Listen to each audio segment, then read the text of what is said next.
plus gros chaos que je vois dans les entreprises, c'est quand les objectifs de l'entreprise ne sont pas répliqués sur les équipes. Je te donne un exemple. L'autre jour, j'accompagnais un client qui produit des pièces critiques, du type de pièces que l'on retrouve dans les avions et dont la non-conformité peut avoir un impact sur juste la vie humaine. Sortir des pièces conformes, c'est pas juste une obligation pour lui, c'est vital. Et pour ça, pour être sûr que les pièces sortent de son usine conformes à ce que son client attend, il a multiplié les contrôles. C'est une erreur. Multiplier les contrôles, c'est diviser l'engagement des personnes à contrôler la qualité des pièces. Si on sait que quelqu'un d'autre a contrôlé avant nous ou va contrôler après nous, on est forcément moins attentif. On sait qu'au pire, la responsabilité sera divisée.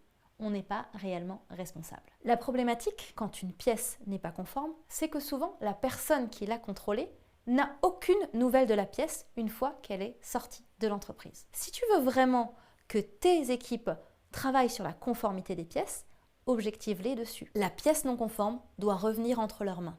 Ou si ce n'est pas possible, si une pièce est forcément rebutée, les objectifs de l'année doivent être sur ces pièces conformes. Vous devez parler un langage commun. Vous n'avez pas les mêmes indicateurs pour vous guider au quotidien, mais vous avez des indicateurs adaptés à chacun pour aller dans le même sens. C'est ça qui évite le chaos.